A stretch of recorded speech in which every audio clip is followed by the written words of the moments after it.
ഇന്നും അതങ്ങനെ വേണമെന്ന് നിർബന്ധമുള്ളതുകൊണ്ടാ ഞാൻ വന്നത്. ആ നിർബന്ധം എനിക്കുണ്ട്. അതുകൊണ്ടാ വീട്ടുകാരുടെ കണ്ണു വെട്ടിച്ച് ഞാൻ വന്നത്. പക്ഷേ ഇവിടെ വന്ന് നീലിനെ കണ്ടപ്പോ എന്റെ സകല മൂടും പോയി. അതിനിപ്പോ എന്താ ഉണ്ടായത്? ഒന്നും ഉണ്ടായില്ലേ? എനിക്ക് വേണ്ടത് എന്റെ നീല, എന്റെ മാത്രം നീല്. ഇപ്പൊ എന്റെ മുന്നിൽ നിൽക്കുന്നത് സ്വാതിയുടെ നീല, സ്വാതിയുടെ മണമുള്ള നീല്. നിനക്കിതിപ്പോ എന്താ പറ്റിയത്? പറ്റിയത് എനിക്കല്ല, നീലിനാ. നാണോ ഇല്ലല്ലോ അവള് തന്ന ഷർട്ട് വിട്ട് എന്റെ മുന്നിൽ വന്ന് നിൽക്കാൻ. അപ്പൊ ഇതാണ് കാര്യം. അവള് തന്ന ഷർട്ട് ഇട്ടതുകൊണ്ട് എന്താ പ്രശ്നം? അടുത്ത് തന്നെ മരിക്കാൻ പോകുന്ന ഒരു പെണ്ണല്ലേ. അവസാനത്തെ ആഗ്രഹം പോലെ ഞാനിത് സാധിച്ചു കൊടുത്തു എന്ന് മാത്രം.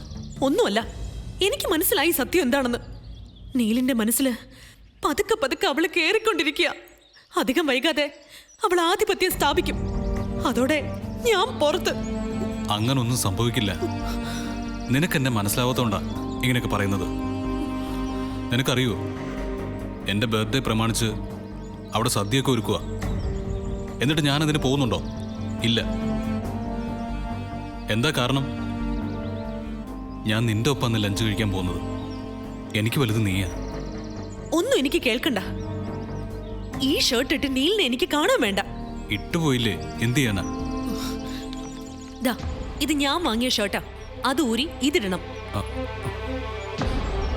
ഇവിടെ വെച്ചോ? വീട്ടിൽ പോയിട്ട് പോരെ? പോരാ. ശരി, നിന്റെ ഇഷ്ടം അതാണെങ്കിൽ അത് നടക്കട്ടെ.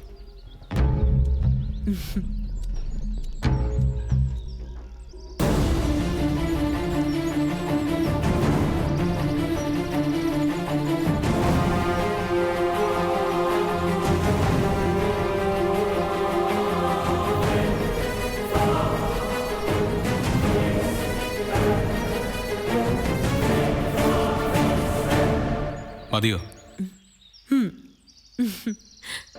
അവള് തന്ന ഷർട്ടല്ലേ ഇത്?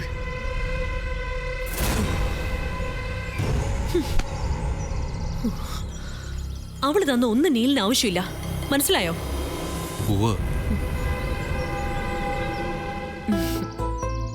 എന്നാ ഹാപ്പി ബർത്ത്ഡേ.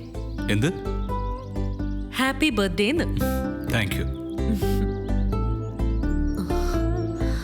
വീട്ടില് വല്ലാത്തൊരവസ്ഥയിലാ ഞാൻ. എങ്ങോട്ട് തിരിഞ്ഞാലും എല്ലാവർക്കും സംശയം. അത് മാറണം. അത് മാറണമെങ്കിൽ ഞാൻ നീലിൻ്റെ ആണെന്ന് എൻ്റെ വീട്ടുകാർക്ക് തോന്നണം. അതിന് നമ്മൾ ഒരുമിച്ചൊരു ട്രിപ്പ് പോണം. ട്രിപ്പോ? അതെ, ട്രിപ്പ്.